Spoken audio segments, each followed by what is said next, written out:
Overclocking isn't just for computers, apparently.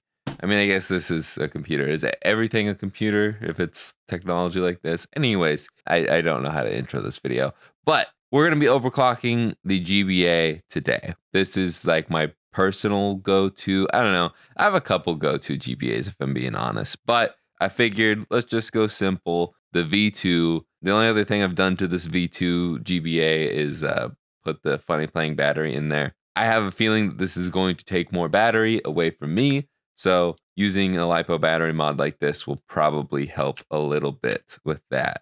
Anyways, on the website, Division 6 does say that they don't know what all screens are compatible with this. So that's another reason why I chose the V2. It's old, so I'm assuming they probably tested with this screen here. So hopefully everything should work today. A couple things I want to go over before we actually get to tearing this down.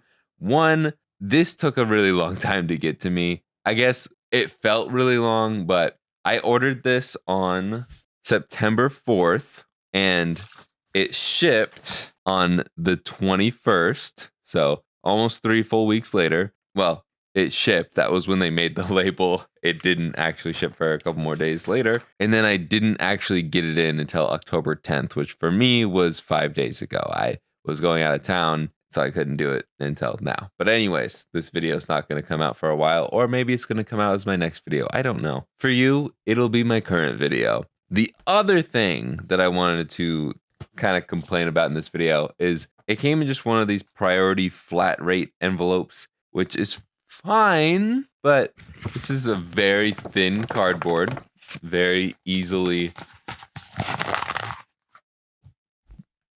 mangled. And this was all of the protection that this got, was that wimpy cardboard, this little bit of bubble wrap, and this plastic bag, which, yeah, is a very small board, very big packaging, but this is gonna break really easily. This could snap in half so easily. I'm very tempted just to snap it in half just to show you how easy this could break, but I don't want to do that because it took a long time to get here and I want to use it for a video. But that was a little frustrating as a consumer. But as I'm looking at the website to look at the instructions, it says, notice, sometimes we are slow. Your order may take a while to ship. Yeah, it took a long time to ship, but hey, it's here. I did pay for priority shipping. Don't waste your money on priority shipping. Just get the slow shipping because it's going to take a long time no matter what. Had I known it was going to take this long, I would not have bothered with priority. Complaints out of the way, let's actually see what this mod is about. It's cool to give you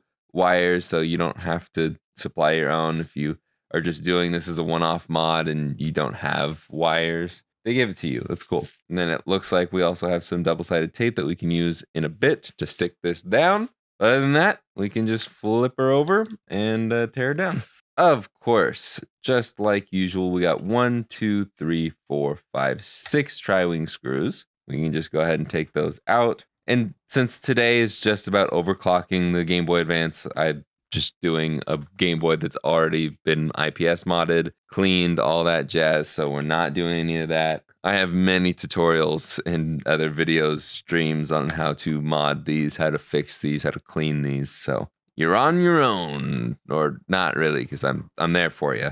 I'll be there for you to protect you. These 5 words, I swear to you. Those are 2 different I'll be there for yous. But anyways, eventually we'll get down to having to take this out very carefully. I don't want to break anything. That over there. And, oh, in my case, I do have another tri-wing down here, but you may have a Phillips head, maybe a black Phillips head in the bottom there. And then we can take this out, put that off to the side. One of my screws is in there still. Don't worry about it. Now we can go and take out the last 3 Phillips heads. So you might only have 2, but they're going to be here, here, or here, and or there. There's 1, 2, and 3.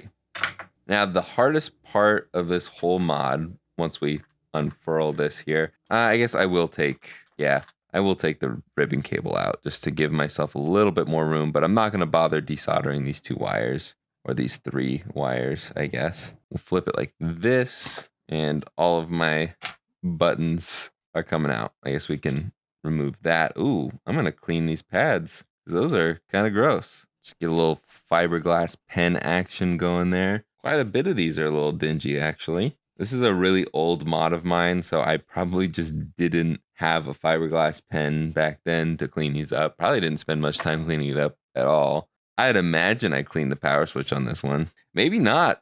Maybe not.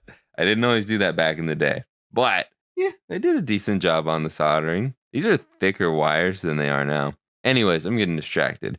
We need to remove this crystal here. So I'm going to get out the old soldering iron. I am almost tempted to use the hot air just because it'll be a little easier to just grab and lift. But I'm also nervous that I will hurt something else. So we're just going to get out some flux and hit each of these 4 spots over here. This is going to be a little hard because of these components right there. But I'm up to 330C just to get a little extra heat going there. I'm going to put a little bit of solder on my tip. That way, hopefully it can connect to the solder that's on the crystal a little easier. And I will actually desolder the select wire just to get it out of the way for the camera. But I'm going to add a little solder to each of those. I also want to be careful of that. I think it's the amp or the power regulator. I think it's the power regulator. I don't want to hurt anything over there. So I actually will remove that solder I just globbed on there. But I did get a little bit of new solder, some fresh solder on those parts. And I'm just going to see if this is going to be tough. I've never really removed a crystal with just my soldering iron before. So I might end up getting out the hot air. There's also no good way to grab this. So can I get underneath? Not really. I think I'm just going to have to get out the hot air. I don't think this is going to work without it. At least I don't have the skill to do it with just my soldering iron. So we're going to add more flux to those sides and then to the other sides as well. And hopefully I don't take anything else off with it. I'm going to be at a very low airflow rate. And I'm just going to point it directly at it. Try and heat it up as much as possible. Hopefully not remove any extra stuff.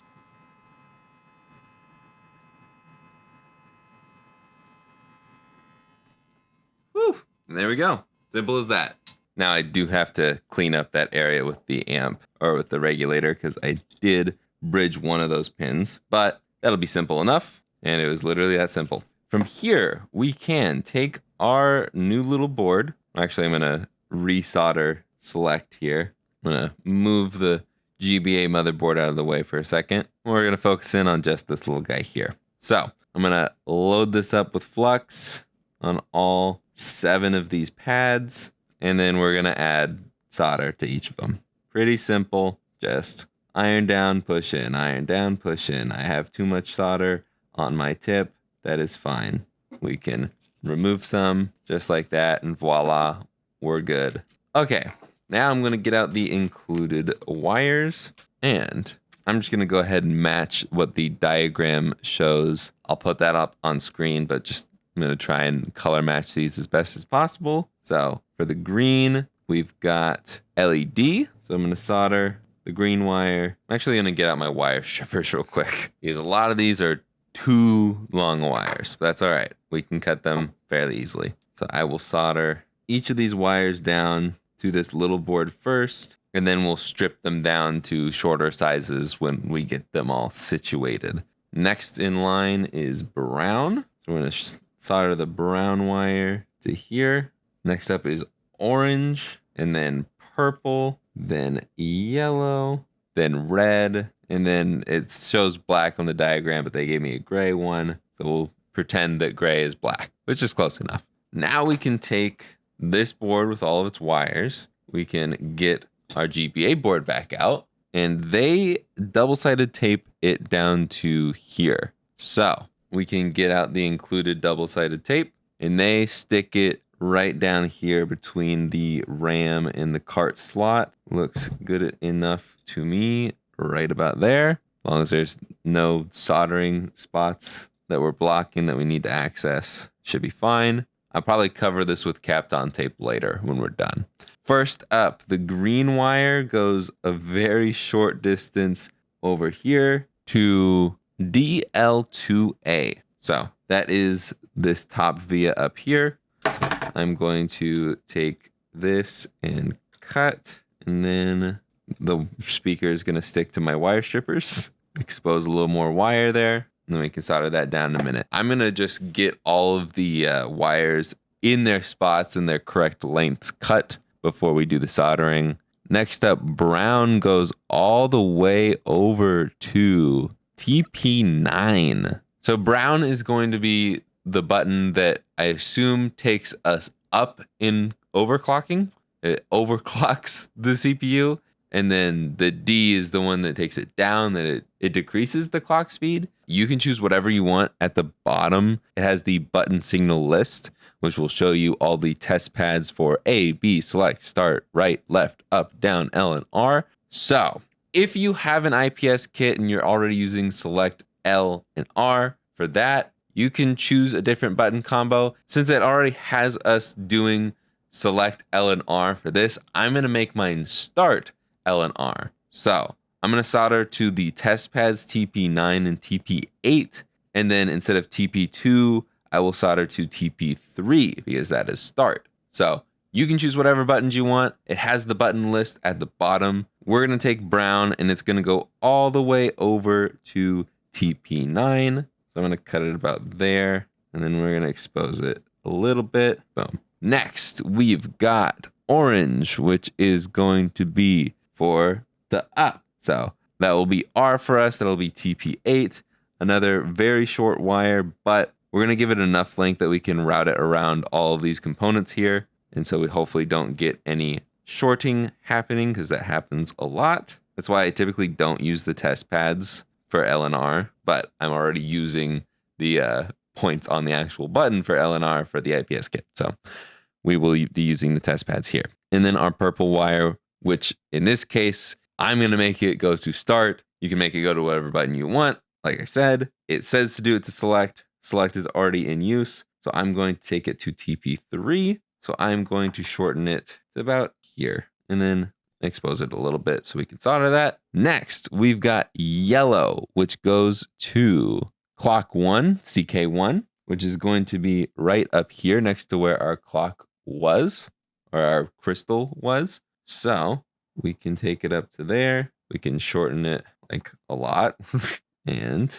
expose it a little bit for soldering. Boom. Red, we need to take to pin 1, which is going to be all the way over here, which is not that far in this case. So we'll cut majority of it off and expose it a little bit more. And gray, we're going to take all the way to this ground pad over here. So we can cut it quite a bit off. And then, you guessed it, expose it a little bit so we can solder. And my double-sided tape is coming off, but we'll Kapton tape it later. Don't worry. From here, turn our soldering irons back on. We have a mess of wires everywhere. Let's sort these out a little bit. Let's start back to green, and we are going to be soldering to DL2A, which is this top via over here. Add a little bit of solder, then we can solder our green wire to that via. Next, we have the brown wire. So we're going to solder to TP9. So over here, where I got some solder on my tips, I'm just going to tap it down like that. We're going to take the brown wire, solder it down like that.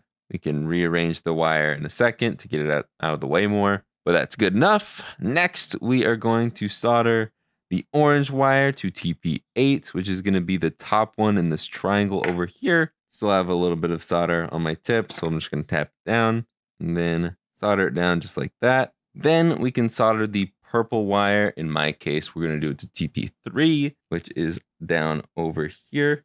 Add a little solder, and that is our purple wire. We'll solder that down just like that. Our yellow wire is the next one, which is going to be going to CK1. It is right up here. This is the top one of these two vias. Put a little solder down and solder our yellow wire there. Then our last two, we've got pin 1 of the cart slot right here and the ground pin over here. I'm going to add extra solder to both of these, make it a little easier. Soldering the red one to this pin over here, soldering the gray one that we're pretending is black over to the ground pin here, and we're done.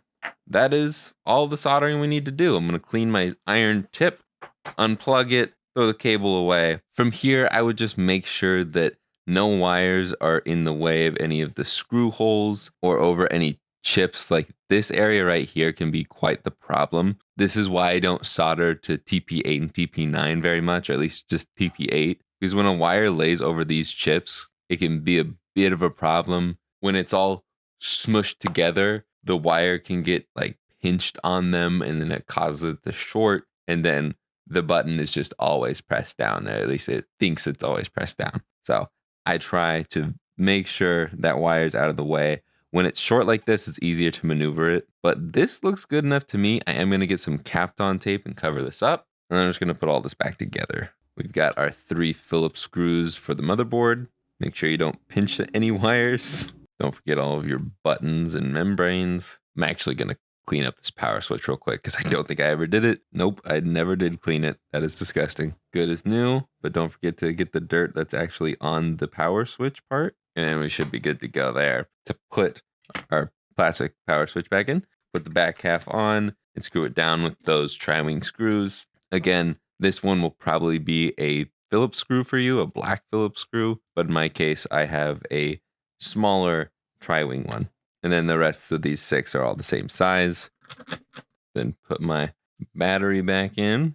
And I hope this is charged so I can actually show you. Cool. So holding start and pressing right should up the speed, in theory. Let's get a game going here. Does not make the boot go any faster. This is not working. Oh, you press and hold start and then press both. Oh, okay.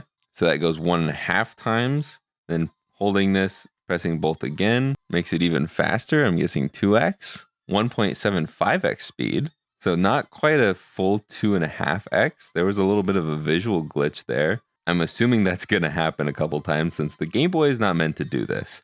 But you can now fast forward through slow games like Pokemon. Then doing it one more time is going to slow it down. So if you're like wanting to do something that's really hard and fast in a Game Boy game and you just want to cheat your way through it, you can slow the clock down to, was it 0.8 speed? Yeah, 0.8 speed. So press and hold one more time. Now we're back up to normal speed. I'm going to take it up to the fastest speed here, I think. Yep, that was the fastest speed. Okay. Now that we're at the max speed, give it a second. I want to see if it saves. Turn it off. Turn it back on. It does not save. But you can speed up the boot too. It will work on the boot screen. I just did it wrong the first time.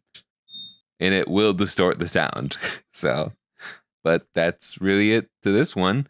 If you want to watch my full review of it, you can go watch that on the main channel right now. You're watching the second channel. Hello. But you should subscribe to both because I want your subscription. Thank you. Finally, I can relive the glory days of fast forwarding through Pokemon like I did on my phone emulator in high school.